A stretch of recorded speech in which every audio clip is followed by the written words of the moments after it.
Ini ada kita sudah menentukan beberapa poin, tapi nggak saya bikin semua. Pertama, gangguan yang terjadi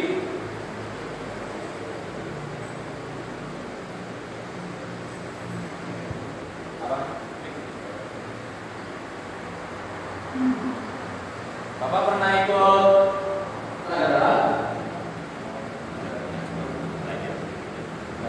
itu hanya sisa-sisa sedikit saja, masalah pemilu penampasan itu dari mana prosesnya? Jadi Anda bisa lihat kebetulan sedikit di mana sama ada kebetulan di akhir, cuma itu bilang saya apa yang bilang saya angin-angin yang biasa kan.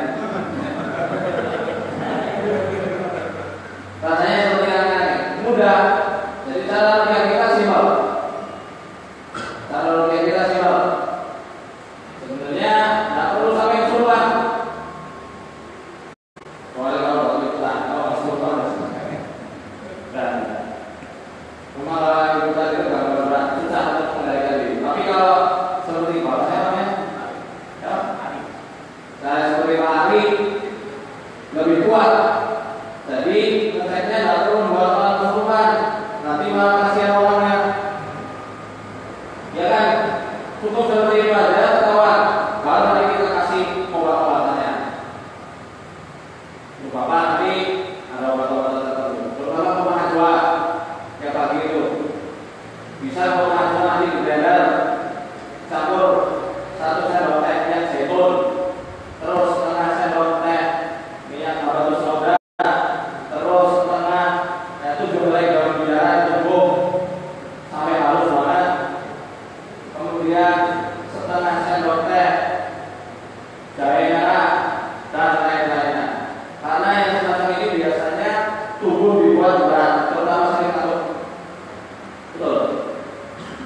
Itu memang bukan gangguan jin yang nyata atau apa namanya seperti orang-orang pada umumnya yang rasukan, bukan seperti tipenya. Tipe-tipe gangguan jin kan ada apa kemarin? Total, parsial, dhaif, taif. Kalau yang semacam ini hanya taif saja dan dia keluar masuk. Sifatnya ikhtiar, hanya nempel. Makanya dari ketika duduknya kayak ada angin keluar. Saya nggak rasa, tapi beliau nggak rasa. Keluar dari mana? Dari tangan, ya, terutama dari tangan keluarnya. Itu seperti itu, simpel.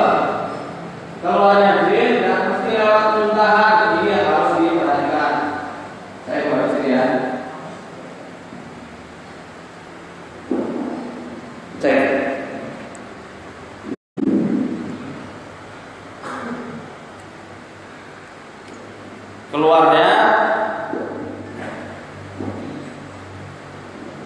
Keluarnya bangsa jin tidak mesti lewat muntah, ditutup lagi. Ada yang melalui angin seperti yang dirasakan Pak Ari, melalui keluarnya lewat tangan. Ada yang melalui keringat. Yang melalui keringat ini kita bisa menggunakan delingo, penglek, cerangau merah. Sifatnya itu ada diaforetik, membantu melancarkan keringat. Jadi jin itu bisa dikeluarkan melalui kelenjar-kelenjar keringat, melalui pori-pori. Racun-racun sihir juga bisa keluar lewat keringat, lemak-lemak jahat. keluar juga lewat situ. Bisa semacam itu. Ada yang keluar melalui ingus, ada yang keluar melalui pipis, ada yang keluar melalui feses. Ustaz saya pernah ngobatin orang, ada ramuan tertentu, dibacakan ruqyah, dikasih ramuannya, setelah berjalan beberapa bulan, ya orang itu mohon maaf ya, BAB sampai fesesnya itu panjangnya 1 meter lebih. Orangnya heran, ini apaan sampai naik bak gitu. Ini nyata, bukan sekedar cerita belaka. Memang nyata begitu. Nah itu baru ketutup keluar lewat situ. Ya, jadi banyak nggak mesti lewat muntah. Jadi jangan terrekam di otak kita kalau ruqyah mesti muntah. Nggak mesti. Ngapain saya sering lihat, oh yuk paksa suruh muntah, suruh. Nggak mesti harus muntah. Kadang seperti itu aja mereka sudah keluar. Tahu keluar apa enggaknya? Nah itu nanti kalau antum sudah sering baru akan tahu perbedaannya. Ada mual nggak tadi Pak? Nggak ada ya? Pusing ya? Ya di sini karena memang pernafasan itu. Makanya kita pegang sini dan tengkuknya. Bacanya apa? Al-Fatihah. Untuk yang masih untuk ruqyah mandiri bisa Anda lakukan sendiri. Antum semua bisa melakukan. Ini bisa posisinya dia di Facebook untuk yang akhwat. Ada Facebook, lihat Facebook. Ini posisi ruqyah mandirinya. Agak ditekan ya, yang di belakang. Sambil sebelumnya melakukan metode ruqyah mandiri yang ada di buku saya dengan istighfar, dengan mencelupkan jari ke air kemudian meruqyah airnya diminum. Setelah itu pegang di antara dua mata ini dan juga di tengkuk sambil membacakan surat Al-Fatihah. Dicatat Al-Fatihah. Yang mudah aja ya, ayat kursi. Al-Fatihah ayat kursi. 3 ayat terakhir surat Al-Baqarah 284 sampai 286. Bismillah.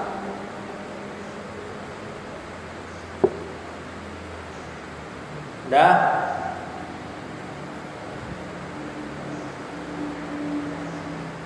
Kemudian surat Al-Kafirun,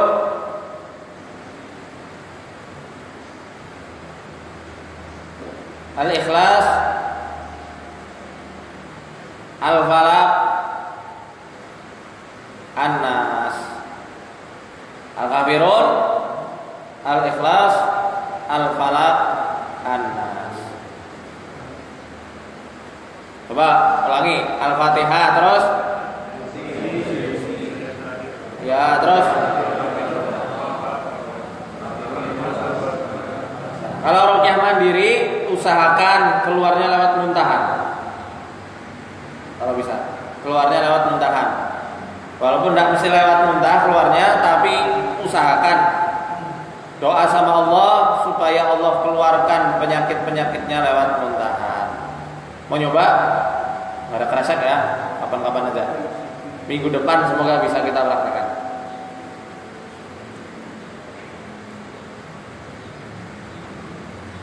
Tanda-tanda orang yang kena rasuk jin, insya Allah kita bahas besok. Kita akan bahas masalah ciri-ciri jin ketika dia sudah mulai merasuk.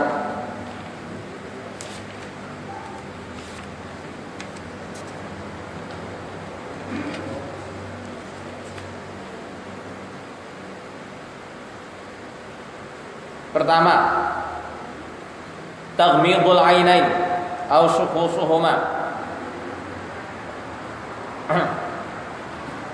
Mata terpejam atau berkedut kencang.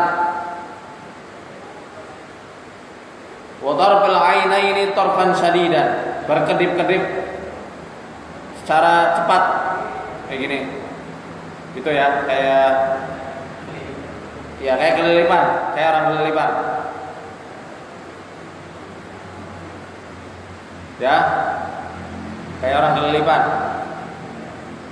Au wada'al yadaini 'alal 'ainain, atau dia langsung seperti ini ketika diruqyah. Wah. Itu udah ada sesuatu ya. Kan ada yang kayak gini tuh. Begini. Kalau seperti itu kelemahannya dari mata. Dia orang pasti suka dibuat marah-marah. Tetesin matanya pakai madu Yaman. Pakai herba ruqyah yang kita punya itu. Bisa nanti beli di rumah saya. Promosi. Yang kedua, rasyatun sadidah fil jasadi, aw rasyatun khafifatun fil atraf. Kedutan kencang pada badan, atau getaran-getaran ringan pada jari jemari.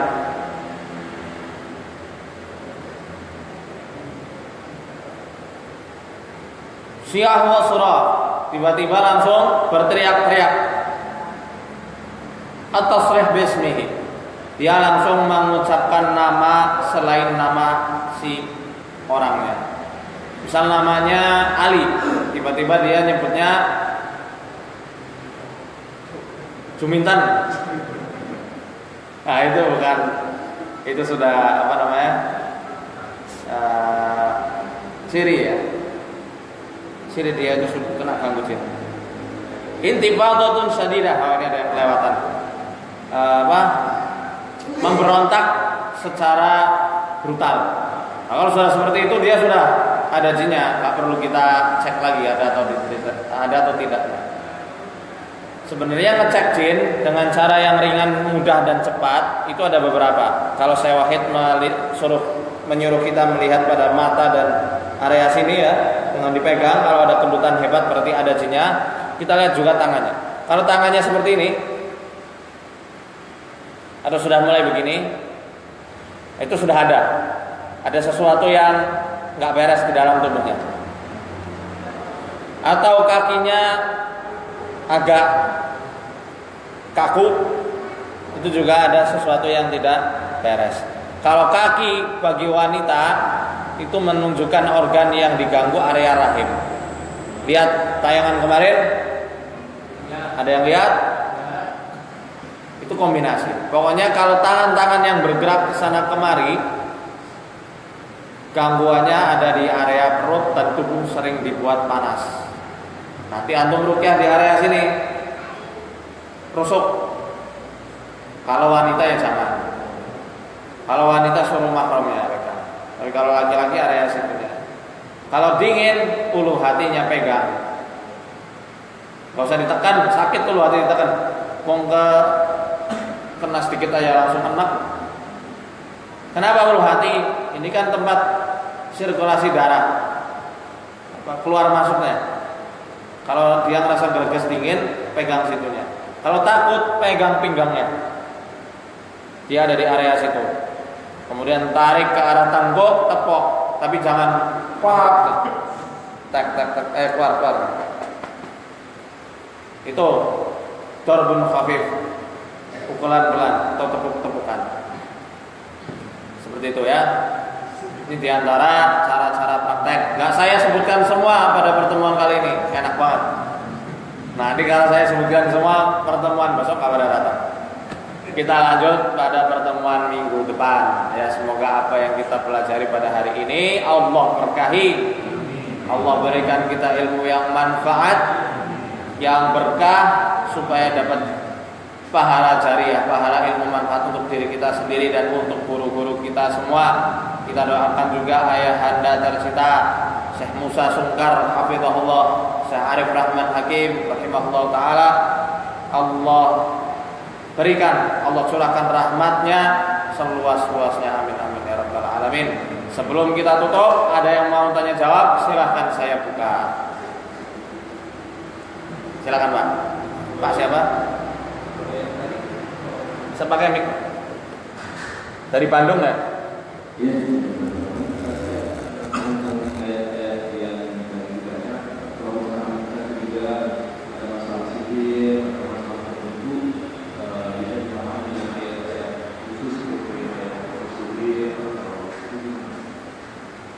Betul. Kalau kita punya masalah tertentu untuk ngecek gitu ya, maka kita bacakan ayat-ayat yang munasib, ayat-ayat yang cocok dengan permasalahan. Misal sihir, maka kita baca surat Al-Falaq, surat Al-Baqarah ayat 102, Al-A'raf 117, 122, Yunus 8182, Toha 69, bisa seperti itu. Untuk ngecek juga seperti itu. Misal ada sihir atau enggak nih, mana yang paling keras reaksinya ketika dibacakan, ya berarti ada indikasi gangguannya di situ. Al-Falaq misal, ketika surat Al-Falaq kok reaksinya tambah keras, ada di antara dua kemungkinan. Entah karena dia kena sihir atau dia karena ain, mata jahat dari orang. Ada yang hasud. Itu seperti itu. Wah ya. Jadi seperti perkataan ulama, Ibnu Qayyim menjelaskan juga demikian. Fa idza qara'ahu hatta marra bi ayatin wa huwa muhtajun ilaiha fi sifai qalbi karirha walau mi'ata marrah walau laila. Kalau kalian membaca Al-Qur'an sampai melewati suatu ayat yang dibutuhkan untuk kesembuhannya, ulangi ayat itu walaupun harus mengulanginya ratusan kali atau semalaman suntuk. Itu penjelasan Ibnu Qayyim sebenarnya. Bukan dalil khusus. Mari Pak, silakan. Waalaikumsalam. Assalamualaikum warahmatullahi wabarakatuh. Waalaikumsalam. Saya nanya masalah buku. Jujur saya tahu rekomendasi itu awalnya dari kakak saya di Semarang. Kakak saya pertemuan dengan Ustaz. Jadi kakak saya itu udah kena sihir 3 tahun yang lalu. Udah apa? Kena sihir. Oh. 3 tahun yang lalu itu tahunnya itu kena sihir. Pada itu saya masih bersepeda. Jadi dia itu yang biasa saya itu asam lambung dibawa ke sekretariat gitu kan. Asam lambung gitu kan. Terus pada waktu itu hidupnya sama Ustaz dari Salafi. Hidupnya itu lagi nangis langsung. Nangis? Iya nangis. Kemudian dia terus sampai akhirnya dia waktu sebelum keluar itu kata ibu saya sebagai nyari langsung itu dia nyebut nama kawan kantor dari suami kakak saya. Pada waktu itu gurunya itu dalam bentuk dan pengakuan dirinya itu kan dia katanya kasih itu lewat testis. Jadi kawan kantor pak saya yang suka sama saya itu pinjam testis. Kemudian katanya dirinya itu sangat suka masuk ke situ, kemudian termasuk ke dalam tubuh kakak saya. Yang dirasakan kakak saya itu sering berantem gitu sama suaminya. Ya, sering berantem. Marah-marahnya sama suaminya itu juga marah. Itu udah selesai. Kemudian pas saya bilang sini, kemudian kakak saya bilang ada pengajian itu, saya datang sini, saya belajar bilang kemarin itu sebelum ada daurahnya di Masjid Agung ya, itu kakak saya itu ada ketetapan arisan kantor dan cewek itu datang lagi datang ke rumah gitu. Setelah arisan kantor itu kakaknya kayak gimana ya, yang biasa maaf ya, setiap habis berhubungan dengan suaminya itu langsung belum ada spasmo gitu kan, kemudian ada mereka gitu. Pertanyaannya apa? Nah, pada waktu saya itu dia terus jatuh. Setelah kasusnya, setelah saat melewati perlindungan di dalam Partai dia itu reaksi tak keras. Pasca saya pulang, sebelum saya pulang itu kata kakak dia mau cicak. Cicak itu kayak cicak albino itu, cicak di dia di kaki depannya dua terhubung dengan di perutnya. Itu bola. Cuma sama kakak ipar itu dibuang aja, padahal sudah kakak dibuang. Itu gimana ya? Sampai hari ini kakak belum ngasih rasanya dia agak enak. Sekian warahmatullahi. Kalau sudah terlanjur dibuang sudah ada masalah. Gimana? Kita tidak usah dipusingkan masalah buhul. Karena buhul itu terutama buku luar ya, yang menggunakan ikatan-ikatan semacam itu pakai cicak ya, cicak dihubungkan, ya itu sihir-sihir yang memang disengajakan untuk menyakiti sama menceraikan. Kalau sudah dibuang, ya sudah, kata Allah, sudah terlanjur, gimana lagi? Kita fokuskan supaya sinyal dalamnya hilang. Karena ketika salah satu sinyal itu terganggu, kan butuh sinyal nih sihir. Ada yang dari luar. Kalau yang dari dalam ini masih ada, dia akan terus nyambung. Tapi kalau yang di tubuh korban sudah hilang, insya Allah sudah hilang juga sihirnya tanpa harus dikeluarkan bukulnya. Keluarkan bukul itu hanya anjuran, bukan suatu hal yang mutlak dalam pengobatan sihir. Syukur bisa ketemu, ya keluarkan, kalau enggak ya enggak masalah. Cara mengeluarkan sinyal dalam sihir tersebut adalah dengan menguatkan jiwanya. Meruqyahnya dengan Al-Quran dan doa-doa yang disunahkan Nabi, serta bahan-bahan makanan yang Allah sebutkan dalam Al-Quran maupun yang disebutkan Nabi SAW dalam sunnahnya. Untuk kasus macam ini saya ada herbalnya namanya Ajwa Sidir Gazimi. Gak perlu repot-repot numbuk, sudah jadi. Ini saya sekalian promosi supaya mudah, nah gitu aja. Daripada saya jelaskan ini itu susah nyari bahannya, itu sudah ada jadi. Minumkan itu rutin, paling enggak 2 bulan, sama dimandikan setiap sebelum subuh. Mandikan. Gitu ya.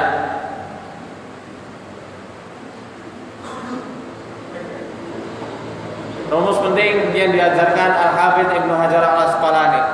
Sebaik-baik pengobatan sihir adalah dengan menguatkan jiwa dengan Al-Quran, dengan sunnah, dan dengan motivasi-motivasi lain yang membuat jiwa orang yang terkena sihir tidak loyo.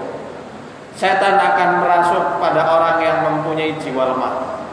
Dia suka. Makanya kebanyakan orang yang kena ganggu adalah wanita dan juga anak-anak. Kebanyakan ya, karena apa? Jiwanya tidak sekuat laki-laki. Baper. Masih suka baper. Bawa perasaan. Ada lagi ibu-ibu yang mau tanya? Sudah? Kalau sudah, kita ngopi bareng. Minggu depan tunggu pengumuman di Facebook atau grup WhatsApp. Jadi atau tidaknya pengajian ini, karena sekarang ini sudah mau liputan juga sama Trans 7. Jadi saya nggak bisa lama-lama. Itu semoga minggu depan tetap bisa hadir kajian. Kita kasih tips lain tetap dalam kitab Wiqayatul Insan Minal Jinni Wasyaitan, dengan saya tambahi beberapa referensi-referensi yang kami miliki. Gitu ya. Baik, kita tutup dengan membaca doa kafaratul majelis. Subhanakallahumma wa bihamdika asyhadu an la ilaha illa anta astaghfiruka wa atubu ilaik. Kurang lebihnya saya mohon maaf. Arsyadani Allah wa iyyakum. Assalamualaikum warahmatullahi wabarakatuh.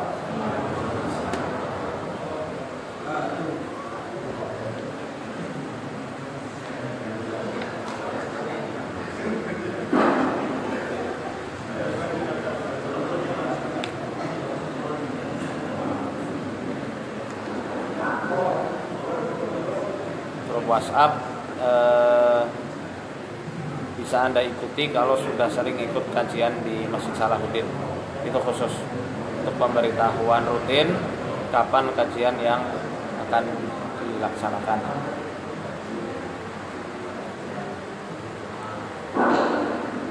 Sekedar sharing saja sambil layar-layar. Kita sedang membangun panti anak soleh Arsada di Kemang, Bogor. Rencana di pondok itulah kantong gerilya kami. Ya. Untuk apa?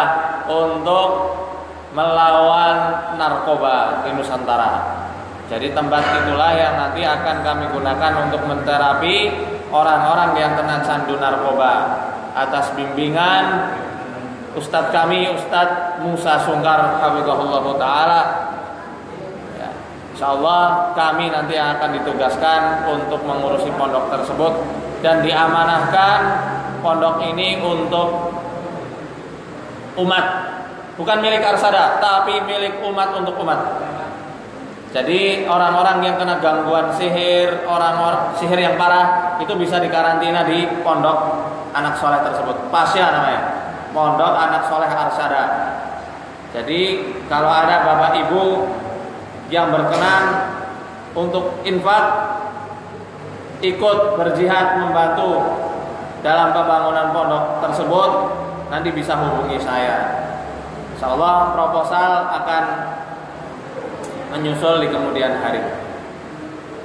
Dan target utama adalah wanita-wanita yang kena ganggu, khususnya penyuluhan bagi mereka-mereka yang kehilangan arah hidupnya.